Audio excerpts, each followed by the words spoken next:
Mula sa simpleng simula hanggang sa pagiging isa sa pinakakilalang CEO sa industriya ng skincare sa Pilipinas, si Glenda de la Cruz ay hindi lamang nakilala sa tagumpay, kundi naharap din sa kontrobersya, kwestiyon sa kanyang yaman, at aligasyong nag-uugnay sa kanya sa mga prominenteng personalidad, kabilang si dating mambabatas Zaldico. The Philippine Showbiz List presents Glenda de la Cruz versus the Allegations. Ano ang katotohanan? Bukas sa pagsasabing ang lahat ng tinatamasan niyang karangyaan ngayon ay mula sa kanyang sariling pagsisikap. Hasimula pa lamang ng kanyang buhay, hindi naging madali para kay Glenda de la Cruz ang daan patungo sa tagumpay. Ipinanganak siya sa Morong Rizal, sa isang simpleng pamilya.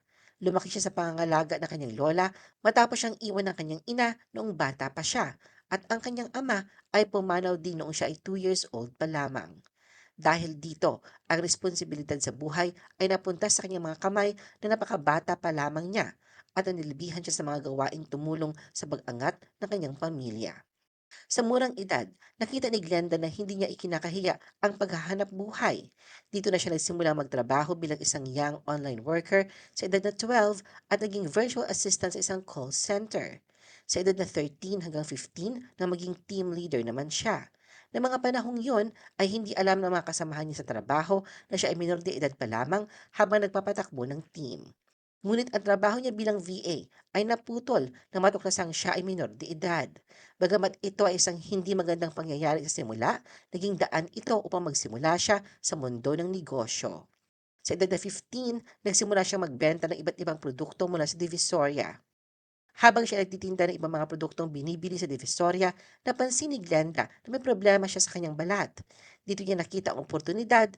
Habang binibili at sinusubukan niya mga produkto para sa kanyang sariling skin concern, nakabuo siya ng ideya na gumawa ng isang personal at epektibong solusyon. Ayon kay Glenda, sa murang edad, natutunan niya ang isang mahalagang aral sa negosyo. Pagsusumikap, tiwala at tamang timing ay mas mahalaga kaysa sa pera sa simula. Mula sa isang charcoal soap na una niyang ipinagawa at ginamit sa sarili, unti-unting yumabong ang interes ng mga tao sa kanyang produkto.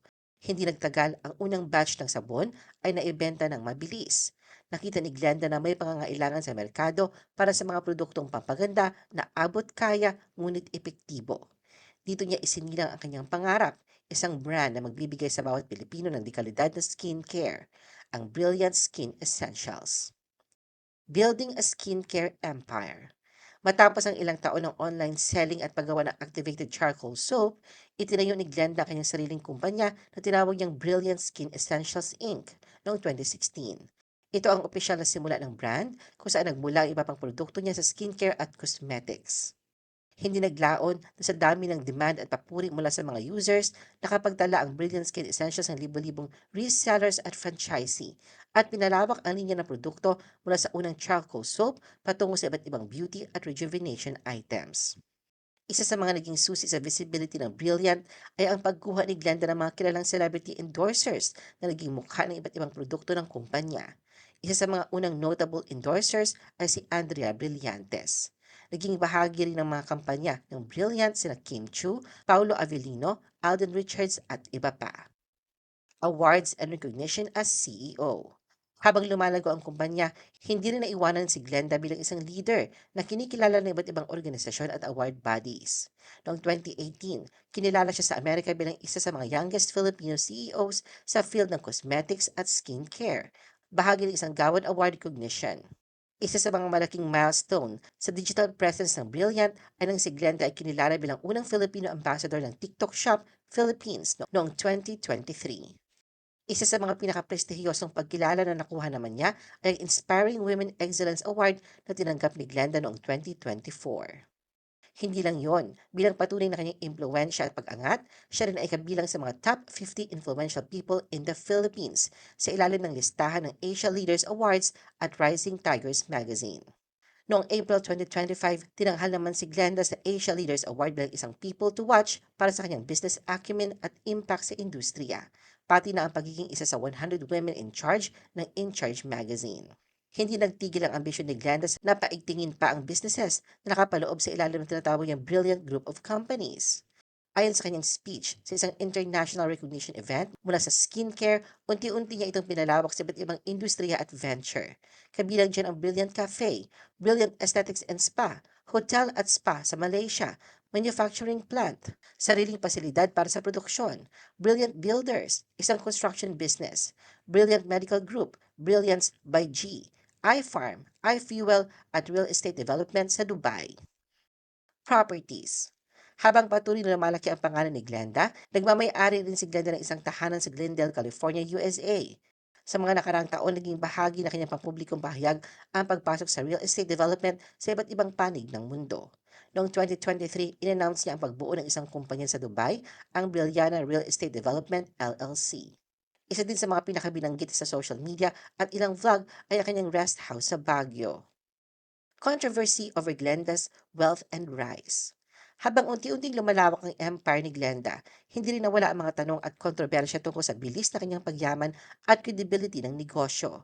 Maraming netizens ang nag-usisa kung ang narrative ng kanyang tagumpay ay totoo, exaggerated o may halong hype. Isang pahayag na naging sentro ng diskusyon ay ang pagbabahagi niya na noong siya ay 12 years old ay kumikita umano siya ng mahigit 200,000 pesos kada buwan bilang VA.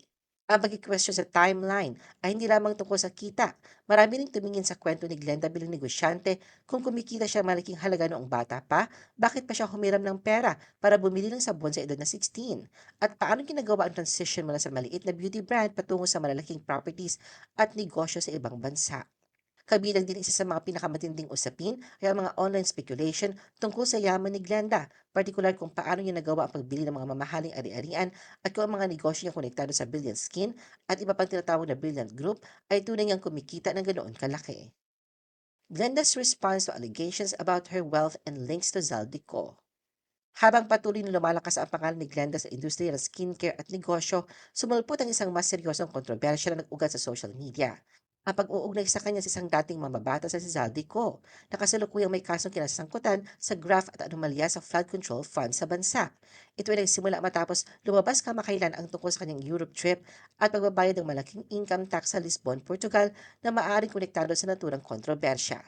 Sa harap ng ganitong kontrobersya, hindi nagpatinag si Glenda. Sa isang opisyal na pahayag, mariing itinanggi niya ang anumang koneksyon kay Zaldico, lalo na sa mga isyong may kinalaman sa money laundering at iba pang kontrobersya. Nilinaw niya na kanyang biyahe sa Lisbon ay personal at self-funded, bunga na kanyang pinaghirapang negosyo at hindi ginagamit bilang paraan para iligaw ang pera o makipag-ugnayan sa mga kontrobersyal na individual. Mariing sinabi rin niya na ang kanyang mga income tax payments at legal dokumento ay nasa maayos na kondisyon at walang dapat ipalagay na iligal sa kanyang yaman at kita. Hindi lamang pagtanggi ang ginawa ni Glenda, malinaw rin ang babalang legal sa mga nagpakalat ng mga post. Ayon sa kanyang kampo, ang mga post na nag-uugnay sa kanya kay Zaldico ay maaaring ituring na defamation at cyber libel at may plano silang magsampa ng legal na aksyon kung patuloy ang pagpapalaganap ng maling impormasyon. Hinimok niya rin ang mga nag-share ng mga speculative post na tanggalin ang mga ito kaagad at ipinaalala na ang patuloy na pagkalat ng mga maling paratang ay maaaring magdala ng legal liability. Sa panibagong Facebook post itong Webes, February 26, sinabi ni Glenda na nagtataka umano siya kung paano anya siyang nadawit sa issue sa kabila ng isang simpleng biyahe. Pinabulaanan din niya mga aligasyong may private jet siya at nagdala ng malaking halaga ng pera palabas ng bansa. Ipinaliwanag niya na may umiiral na limitasyon sa pagdadala ng cash sa ibang bansa at may mahigpit na patakaran ng mga border at customs authorities. Ipinagdiinan din ni Brenda na isa siyang high taxpayer sa Pilipinas. Anya, nagbayad siya ng 111 million pesos na income tax noong 2025. Ikinumpara niya ito sa paratang laban kay Zaldico na umanay sangkot sa pagnanakaw ng buwis ng bayan. Dahil dito, nanawagan siya sa Senado na kumilos laban sa paglaganap ng fake news na anya ay matagal na niyang kinakaharap. Bukod sa pagtatanggol sa sarili, iginiit din ni Glenda ang lawak na kanyang negosyo.